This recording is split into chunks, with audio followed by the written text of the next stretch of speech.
Bonjour mes amis. Alors voici, on recommence un cycle complet de la Torah. On vient de terminer et déjà on recommence. C'est ce qu'on fait depuis des siècles et des siècles. Nos parents l'ont fait avant nous, nous le faisons, nos enfants, nous l'espérons, le feront après nous. Et cette fois-ci donc je vous propose dans ces petites vidéos de comprendre peut-être les choses, de comprendre ce texte qui nous accompagne depuis tant de siècles et qui nous définit finalement, et bien de le comprendre d'une façon un petit peu nouvelle et de voir, de réaliser qu'en fait, eh bien, on va arriver à en tirer une philosophie concrète sur la vie qui peut nous accompagner, qui n'a rien à envier aux philosophies les plus modernes, une vraie philosophie de la vie que je vous propose d'ailleurs de partager avec vos amis. Et eh bien, ce texte, il va commencer depuis le début.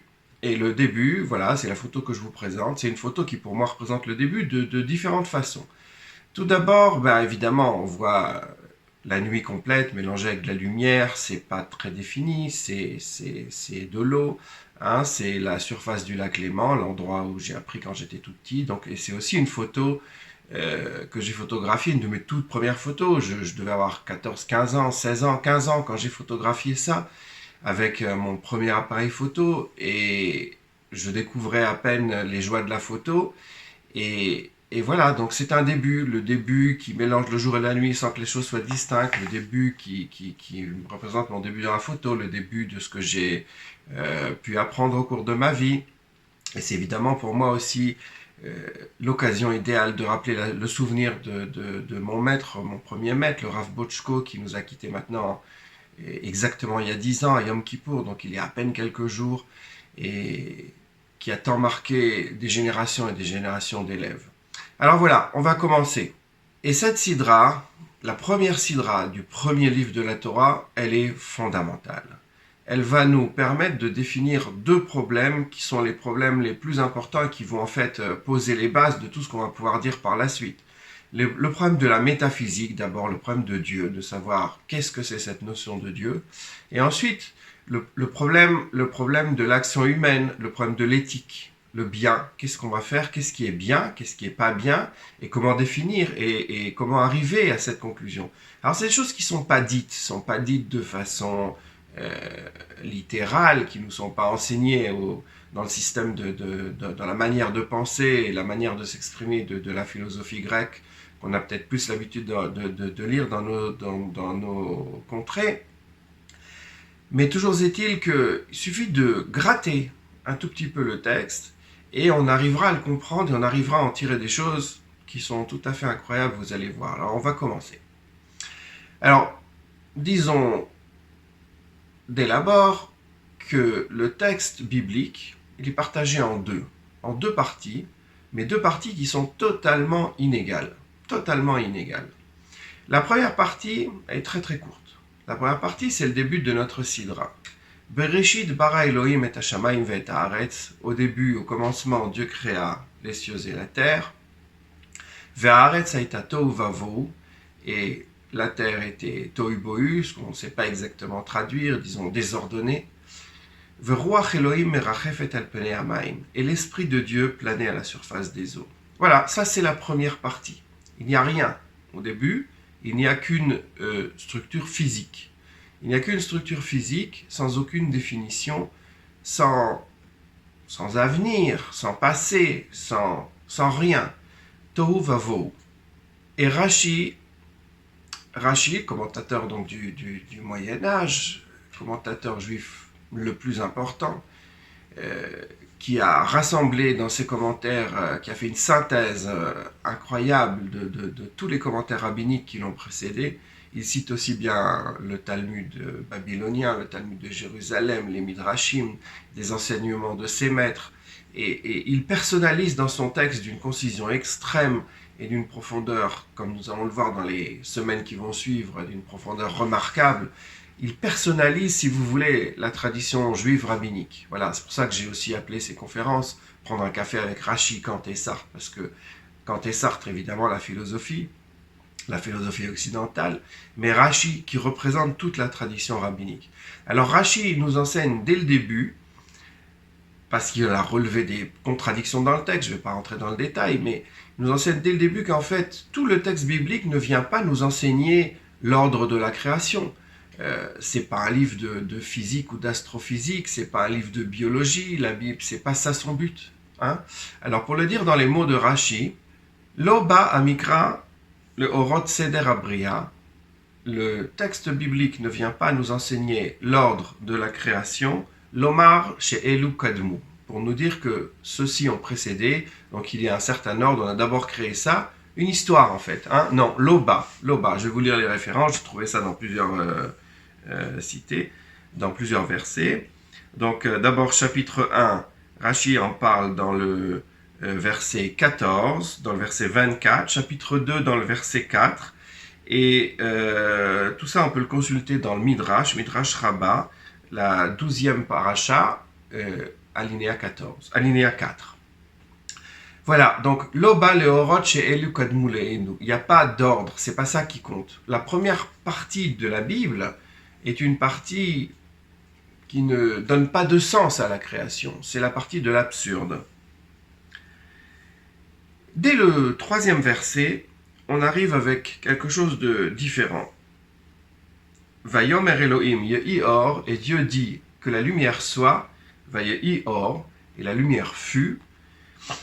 Vayar Elohim et or kitov, et Dieu vit que la lumière était bonne.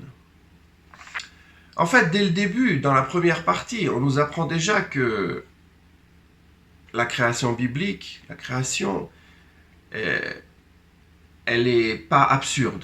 Il y a un créateur, Bereshit bara Elohim, ok ?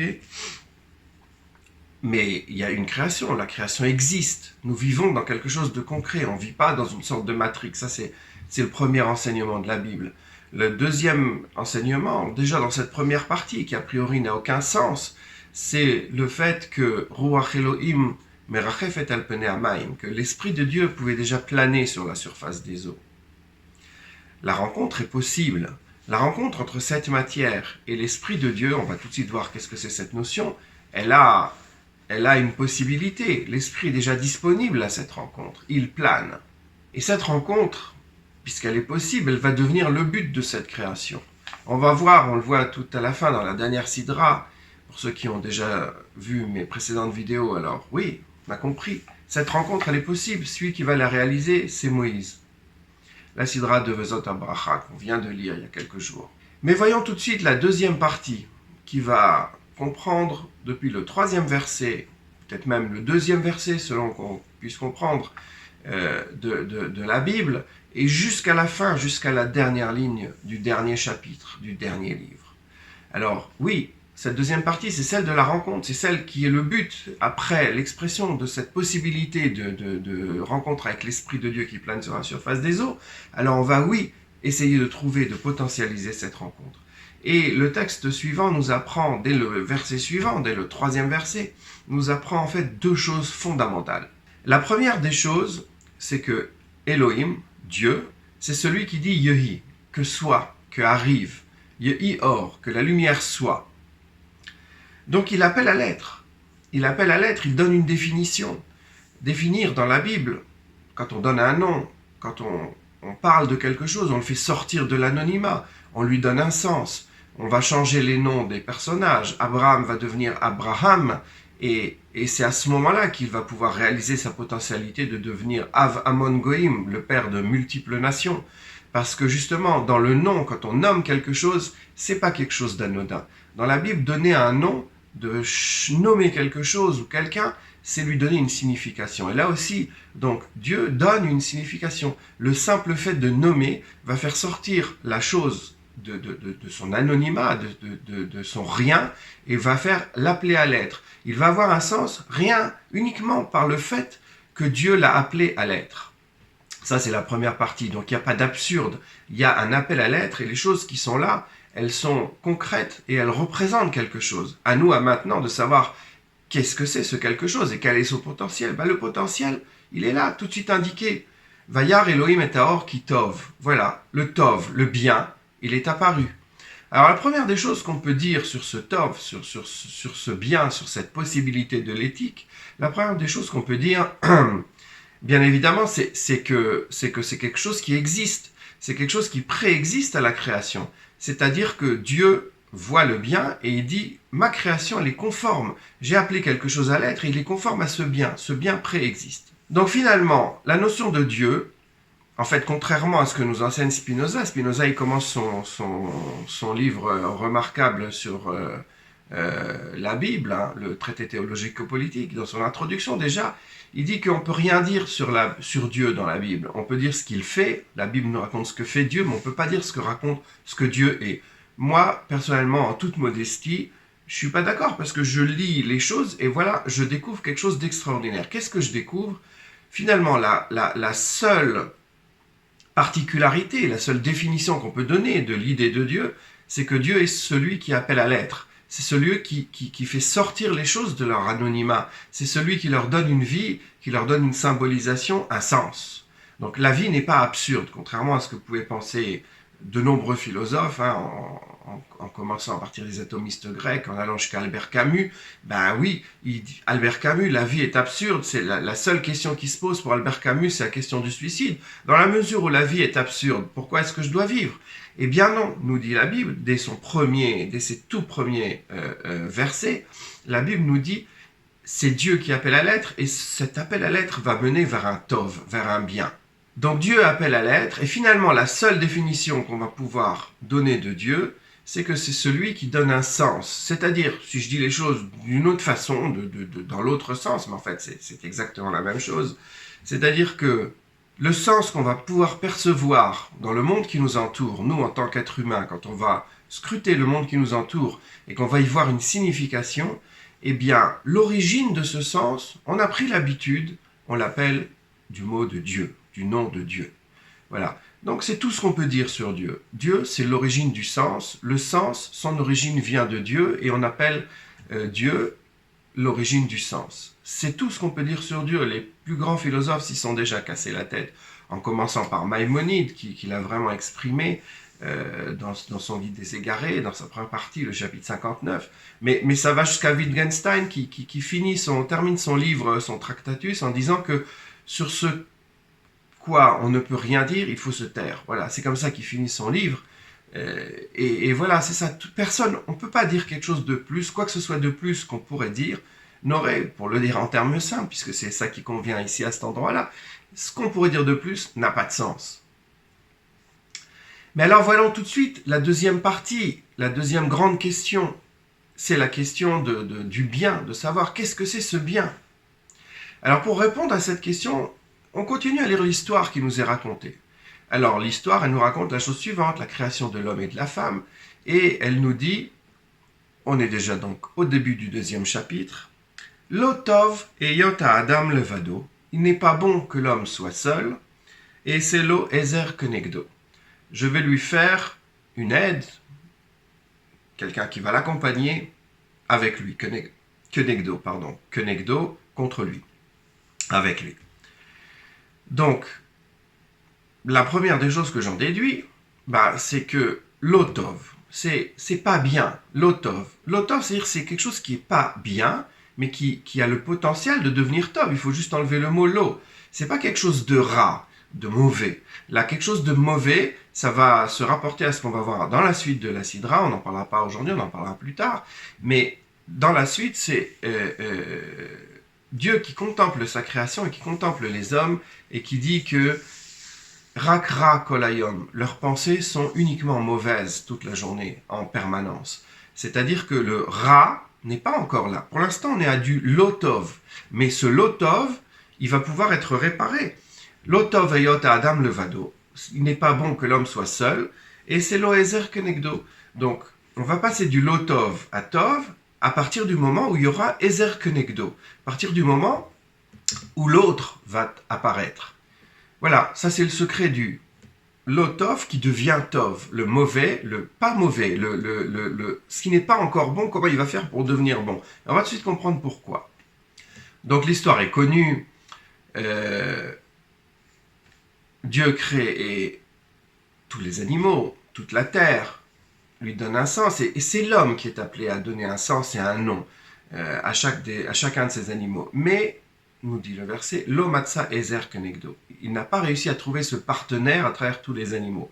Rashi, en citant le Midrash, ira encore plus loin, en disant de façon métaphorique, de toute façon toute cette histoire elle est métaphorique, l'homme a essayé de trouver son ezer kenegdo parmi tous ces animaux, parmi toutes ces créatures.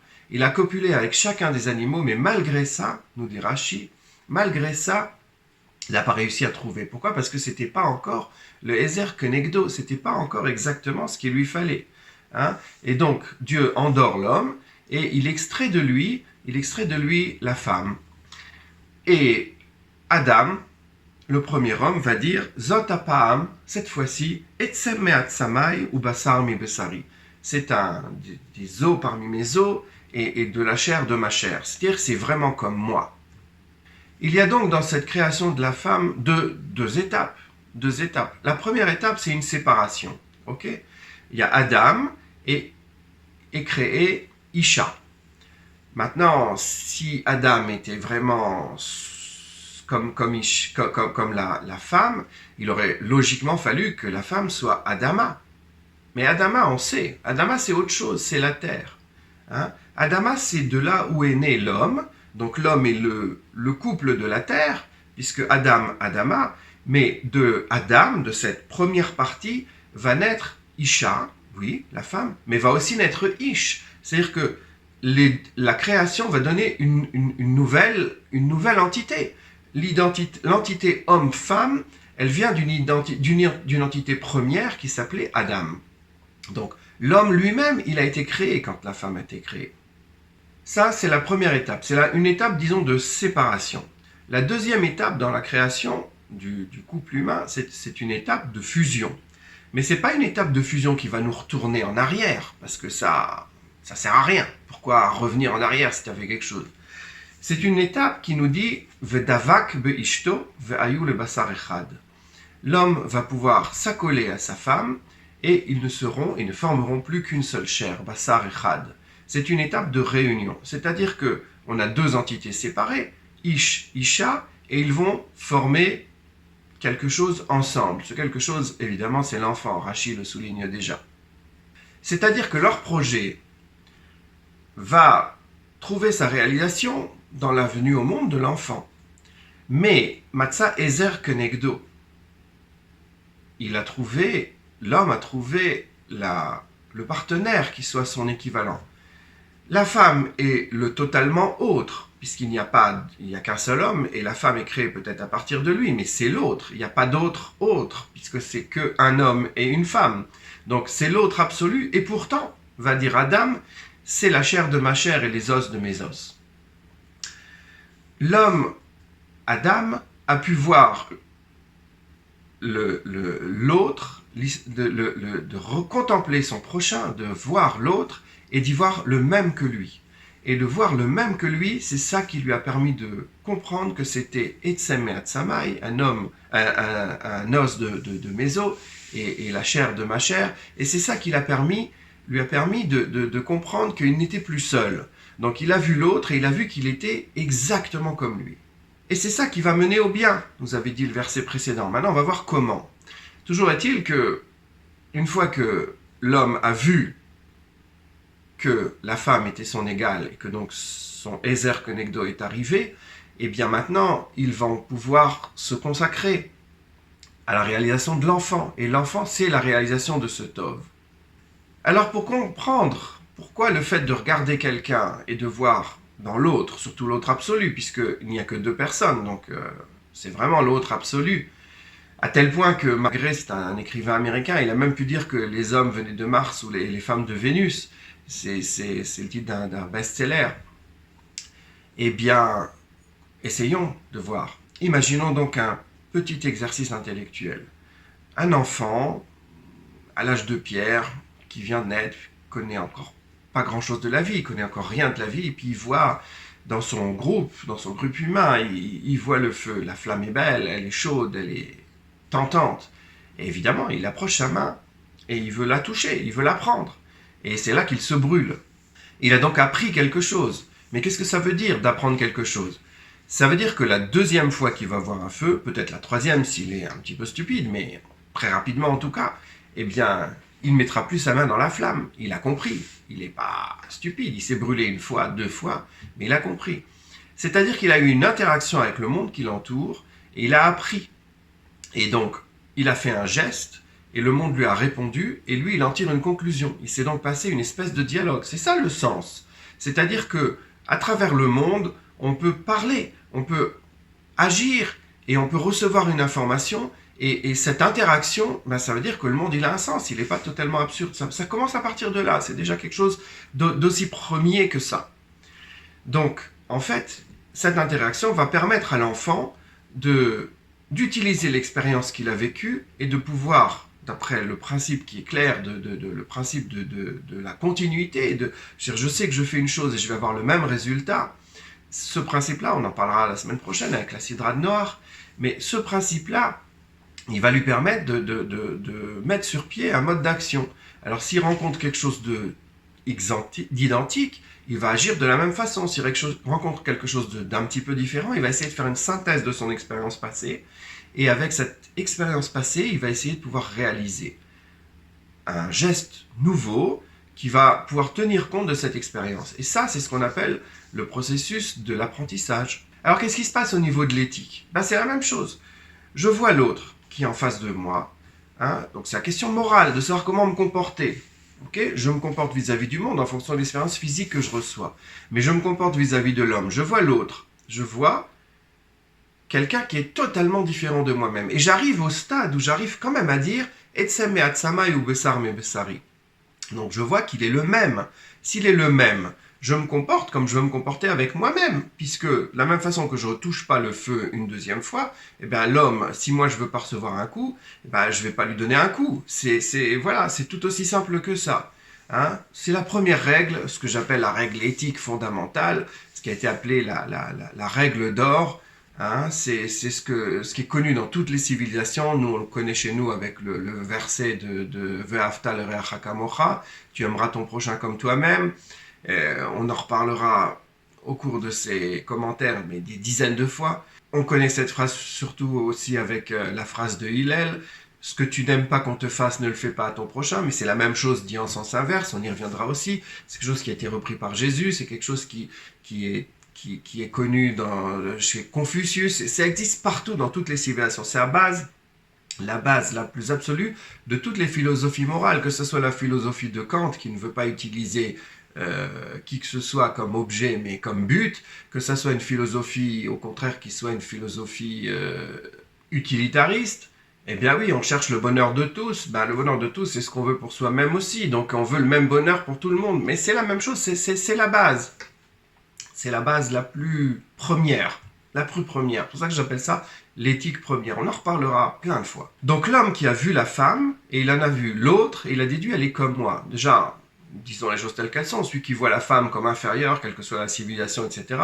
Bon, je dis ça aussi pour des gens parmi nos coreligionnaires qui pourraient lire le texte, et malheureusement j'en entends souvent des réflexions de ce genre-là.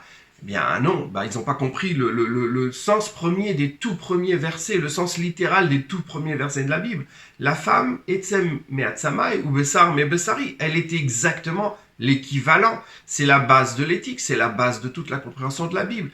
Eh bien celui qui n'a pas compris ça et qui voit dans la femme quelque chose d'inférieur, il n'a rien compris. Donc l'apparition de l'autre, c'est ça qui va permettre l'apparition du bien. C'est ça qui va permettre l'éthique. Et l'éthique, elle va s'exprimer par la parole. Et la parole, elle peut être une parole qui donne un sens, toujours pareil. On va donner un sens, on va nommer, on va faire progresser l'homme ou la femme à laquelle on s'adresse. Et on va voir que si on ne donne pas de sens, si on a une parole qui est vide de sens, eh bien c'est la parole qui a réuni Caïn et Abel. Caïn parle à son frère, le verset nous le dit, Vayomer Caïn elev el achiv. Mais on n'oublie pas qu'est-ce qu'il a dit. Il y a certains textes, la traduction des Septante, ils se sont rendus compte que si Caïn doit dire quelque chose, ou alors la version samaritaine de la Bible, ils ont complété qu'est-ce qu'il a dit, Caïn, à son frère. C'est pas possible qu'on nous dise il a dit, et puis on ne nous dit pas qu'est-ce qu'il a dit. Alors on dit Nelcha Basadeh, allons vers les champs. Ok, mais c'est une parole qui est vide de sens, elle n'a pas vraiment une signification, c'est pas quelque chose qui va élever l'autre. Ok, ça aboutit au meurtre. Une parole qui objectifie, de façon symbolique, elle détruit la nature humaine, elle ne voit pas dans l'autre quelque chose qui est totalement autre et qui va lui permettre la notion de l'éthique.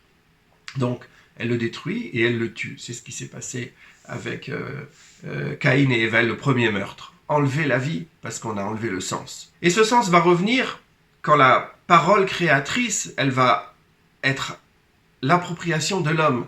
C'est l'apparition de Enoch. Quand Enoch est apparu, donc petit-fils, Az uchal likro b'shem Hashem. C'est à ce moment-là qu'a commencé, on peut dire aussi que le mot uchal, comme dans la notion de chol, dans la notion de profane, c'est-à-dire que c'est devenu quelque chose d'humain, même si ça a été profané, mais la notion de Dieu, elle est apparue au niveau de l'homme, parce que la parole a déjà été donneuse de sens, donc créatrice, potentialité de l'éthique. Voilà, on a parlé un petit peu longtemps. J'essaierai de faire moins long la prochaine fois, mais là c'était tellement fondamental. Les deux points les plus fondamentaux, la base de tout ce qu'on va pouvoir dire pour développer cette philosophie qui va se voir, qui va voir apparaître, qui va se dessiner devant nous au fur et à mesure des semaines qui vont venir. Alors à très bientôt, j'espère que ces choses-là vous intéressent, et si ça vous intéresse, bien partagez.